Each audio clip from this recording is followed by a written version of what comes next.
Assalamualaikum Bre, selamat datang kembali di Guru Gembel Channel. Sempat mengemuka di Indonesia, khususnya untuk kalangan wibu, bahwa penggambaran Naruto tentang pemimpin-pemimpin desa Konoha mereka itu sesungguhnya adalah perwakilan dari kepemimpinan yang ada di Indonesia.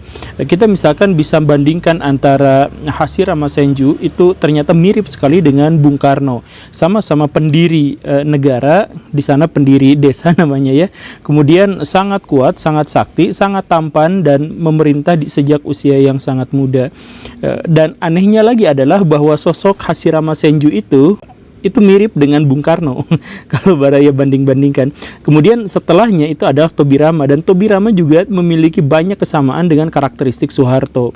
Misalkan bahwa Tobirama itu adalah seorang yang terlalu militeristik, terlalu kuat, terlalu menganggap bahwa desa ini harus dipertahankan sedemikian rupa, bahkan dengan cara-cara paling hoaks sekalipun dan sebagainya. Dan seterusnya adalah Sarutobi yang badannya kecil tetapi jenius, yang mewakili Pak Habibie dan sebagainya. Dan seterusnya sampai Naruto sebagai Hokage ketujuh yang nampaknya itu mirip sekali dengan Pak Jokowi. Apakah itu benar atau tidak? Dan banyak sekali di antara orang-orang di Indonesia yang mengatakan bahwa ini terlalu akurat kalau mau disebut sebagai sebuah kebetulan. Tetapi bagi saya ini tetap saja sebuah kebetulan, karena pada prinsipnya Naruto justru menggambarkan bukan tentang Indonesia tetapi tentang Jepang itu sendiri. Mau tahu bagaimana penjelasannya? Ayo kita basah.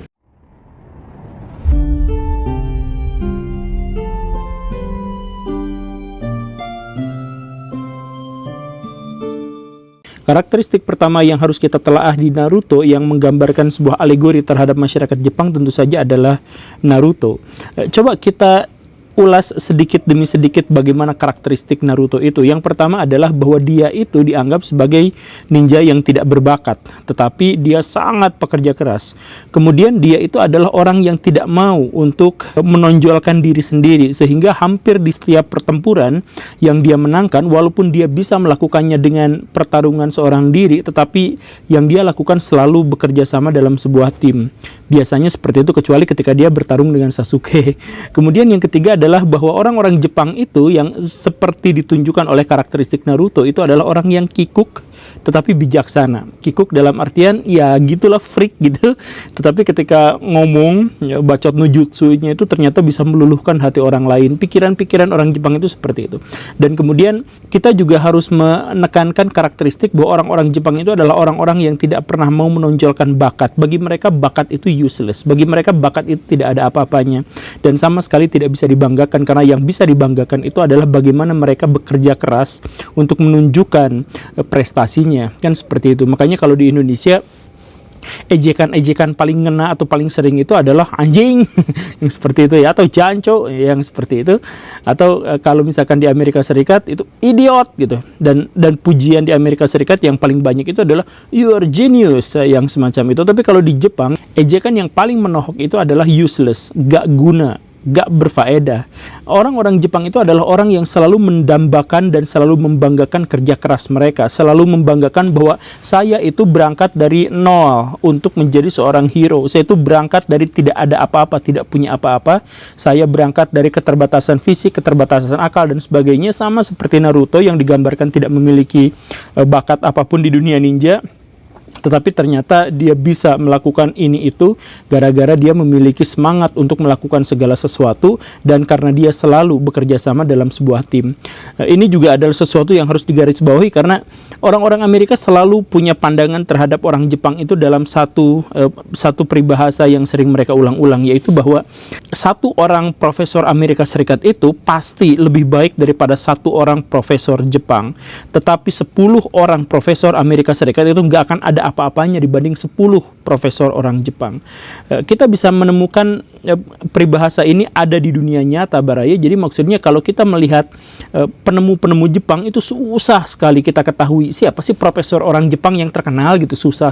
Paling Michiro Koku gitu ya, tapi siapa lagi yang lain gitu, enggak. Tetapi temuan-temuan yang sangat hebat, yang sangat luar biasa itu biasanya ditemukan oleh Jepang, tetapi Jepang menemukannya dalam sebuah tim, bukan sebagai seorang individu. Enggak kayak Thomas Alva Edison yang semacam itu ya, yang gayanya Amerika Serikat banget gitu. Karakteristik yang kedua yang harus kita telaah tentang orang Jepang tentu saja adalah Uchiha Sasuke. Karakteristik sebagai seorang yang tampan, sebagai seorang yang ambisius, sebagai seorang yang menyimpan dendam kesumat tetapi tetap memiliki hati nurani yang baik. Berbeda dengan Naruto yang menunjukkan karakteristik orang Jepang, Uchiha Sasuke justru menunjukkan bagaimana sejarah orang Jepang. Jadi begini Baraya, coba kita runut karakteristik Uchiha Sasuke satu demi satu.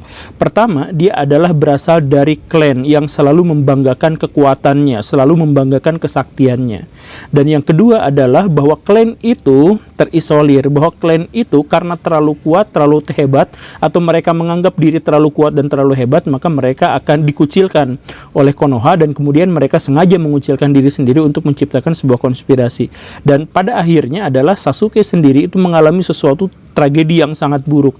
Konspirasi itu dibalas dengan pembantaian besar-besaran terhadap hampir seluruh anggota klannya. Yang bertahan hidup hanya dirinya dan si pembantai itu yang ternyata adalah kakaknya sendiri.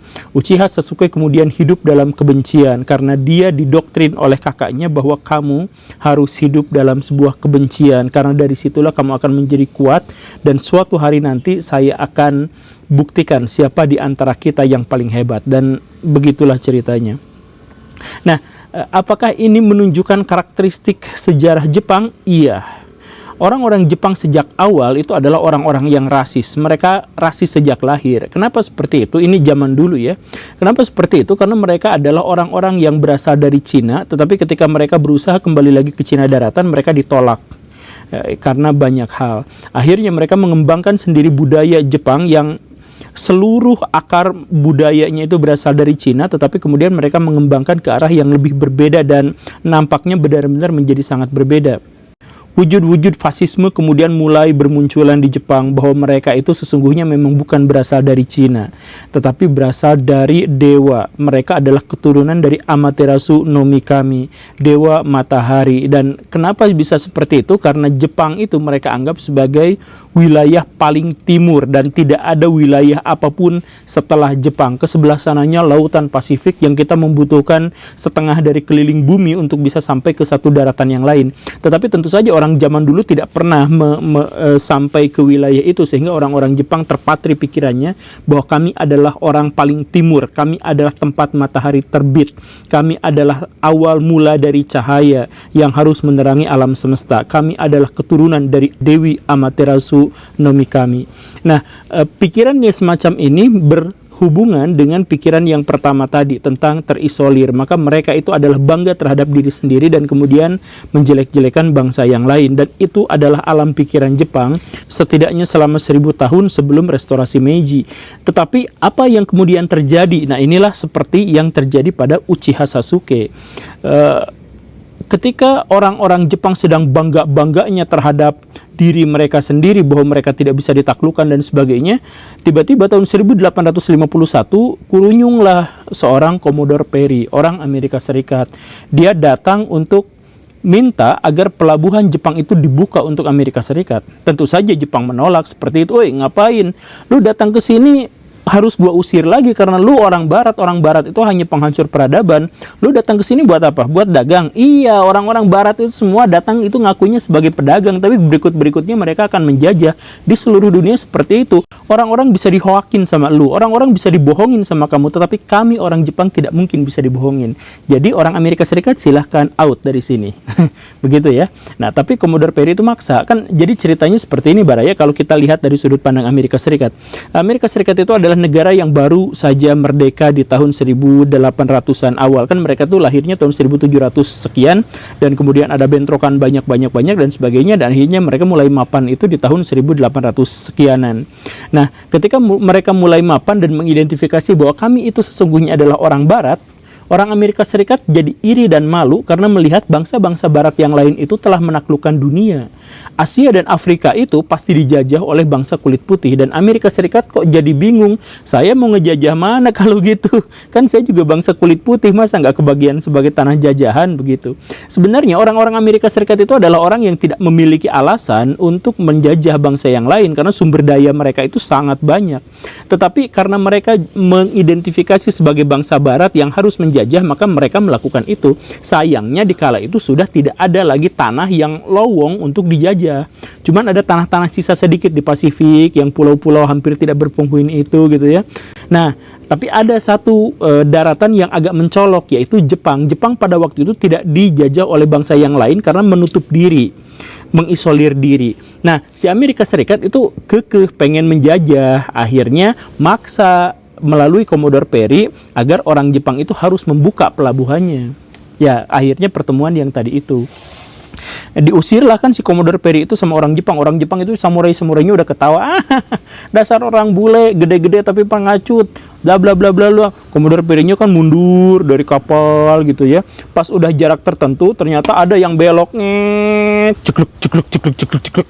Laras meriamnya diarahkan kepada Teluk Edo dan akhirnya dibombardirlah Teluk Edo oleh Commodore Perry. Banyak sekali orang-orang yang meninggal dan samurai-samurai pada waktu itu udah cabut pedang. Shing. Ternyata pedangnya itu tidak bisa menghentikan serangan meriam. Ternyata orang-orang Amerika Serikat itu unggul dalam semua hal daripada orang-orang Jepang. Sehingga orang-orang Jepang yang menarik diri sambil nangis-nangis, dan ketika orang Amerika Serikat datang ke sini, kalau lu gak mau dibombardir lagi kayak gini, buka pelabuhan untuk kami. Kami gak akan ngejajah. Kami cuma mau ngemodus. Nanti ujung-ujungnya ngejajah. Tapi kan sekarang kami harus cari alasan untuk pura-pura dagang dulu. Nah gitu pikiran orang Amerika Serikat. Nah, ini pada akhirnya memang benar-benar membuat orang-orang Jepang itu benci luar biasa terhadap bangsa Barat. Pertama, karena mereka menganggap diri mereka adalah ras yang unggul, kemudian mereka mengisolir diri, dan pada faktanya mereka ternyata dikalahkan oleh bangsa Barat. Jadi rasa sakit hatinya itu luar biasa. Sedemikian sakit hati sampai Keshogunan Tokugawa itu digulingkan dalam pertempuran 20 tahun yang kita kenal sebagai Restorasi Meiji. Dan setelah itu pun orang-orang Jepang mengatakan bahwa kami akan balas dendam terhadap negara-negara barat. Kami akan menjadi negara industri, kami akan menjadi negara penjajah, dan kami akan menguasai sumber-sumber kekayaan alam di seluruh dunia untuk kemudian menyaingi, mengimbangi, dan menaklukkan bangsa-bangsa barat. Itulah yang pada akhirnya memunculkan Hakko Ichiu. Ya, Hakko Ichiu itu kita anggap sebagai hoax lah atau diperdebatkan. Tetapi yang jelas esensi bahwa orang-orang Jepang itu memiliki kebencian yang sangat luar biasa, dan dari kebencian itulah mereka membangun peradabannya menjadi bangsa yang maju dan seterusnya. Itu adalah benar bahwa mereka mengendarai dendam kesumat terhadap bangsa barat, dan karena itu mereka berusaha sekuat tenaga untuk bisa menggulingkan mereka dalam berbagai hal. Maka itu juga adalah sesuatu yang benar. Bahwa kemudian mereka kelak terlibat dalam Perang Dunia I dan Perang Dunia II, termasuk berani mereka menyerang negara-negara barat, bahkan Amerika Serikat, itu adalah karena dendam yang sama yang dimulai dari tahun 1851. Uchiha Sasuke membuktikan bahwa sejarah Jepang itu nyata dan dia sendiri mengalaminya. Sayangnya, kegemilangan yang sempat dirasakan oleh masyarakat Jepang karena berlandaskan pada bahan bakar kebencian itu harus berakhir di tangan cerita Boruto. Jadi baraya begini, setelah kita menonton film Naruto dengan ending yang sangat aneh itu, yang pas klimaksnya malah sering sekali flashback, itu kita dihadirkan film Boruto yang latarnya adalah latar Naruto. Tokoh-tokohnya sebagian adalah Naruto, dan orang-orang yang ada di sana sebagian besar diceritakan sebagai generasi sesudah Naruto. Tetapi penulisnya tentu saja bukan penulis yang sama seperti yang menulis Naruto, dan ruhnya sama sekali berbeda. Dalam hal ini kita melihat realitas Jepang, realitas masyarakat Jepang yang terpisah dari latar masa lalunya. Orang-orang Jepang zaman sekarang itu adalah orang-orang yang sangat berbeda. Kalau baraya misal lihat fenomena orang-orang Indonesia saat sekolah, generasi-generasi mudanya, dan baraya mengelus dada, ya ampun jelek banget sih masa depan Indonesia, lihat anak-anaknya kayak gini. Baraya datang ke Jepang, datang ke sekolah-sekolah Jepang, dan baraya akan menemukan bahkan yang lebih buruk daripada itu. Pemuda-pemuda Jepang itu jumlahnya sangat sedikit, jauh lebih sedikit daripada nenek-nenek dan kakek-kakek di sana. Jepang adalah salah satu negara yang popok untuk orang tuanya jauh lebih banyak terjual daripada popok untuk anak-anaknya. Dan jumlah tenaga kerja dan tenaga muda yang masih sedikit di Jepang itu pun kualitasnya sangat-sangat buruk. Baraya bisa bandingkan dengan orang-orang Indonesia. Orang-orang Indonesia itu setidaknya santuy, orang-orang Jepang itu stres, tertekan, banyak di antara orang-orang muda yang mengurung diri dalam kamarnya. Bahkan ada yang sampai bertahun-tahun. Kemudian mereka selalu ditekankan untuk kerja, tetapi mereka tidak mau untuk melakukan itu karena tingkat stres yang terlalu tinggi. Sejak kecil mereka sudah dipaksa untuk belajar apa yang tidak mereka inginkan. Sejak kecil mereka dipaksa oleh stereotip masyarakat bahwa setiap orang itu harus bekerja keras dan harus berguna dan sebagainya. Bayangkan sejak kecil Baraya mendapatkan tekanan seperti itu, dan apa dampaknya ketika Baraya sudah beranjak remaja apalagi dewasa, Baraya sudah tidak lagi memiliki harapan untuk hidup.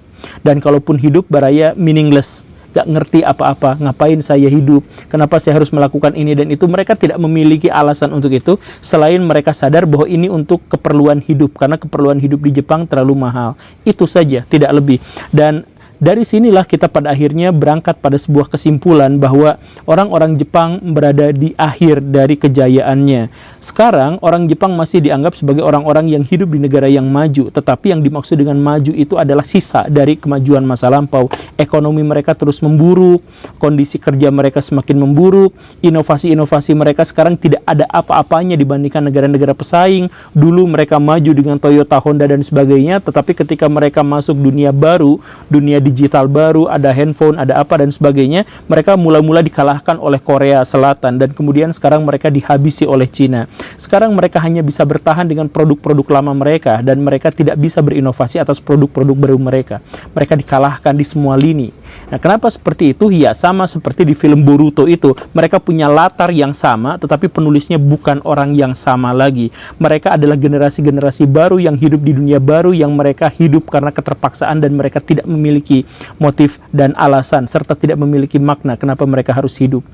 Itu adalah risiko besar ketika kemajuan itu dimulai dari sebuah kebencian. Setelah mereka dipupuk dengan kebencian yang sangat luar biasa untuk bisa menaklukkan bangsa barat, dan setelah di tahun 60-an, 70-an, 80-an mereka berhasil mengalahkan bangsa barat dan menang dalam berbagai persaingan, sekarang kebencian mereka sudah redup. Sekarang mereka tidak lagi memiliki alasan untuk maju. Dan saya yakin generasi sesudah saya itu akan melihat dengan mata kepala sendiri bagaimana keruntuhan ekonomi dan peradaban Jepang.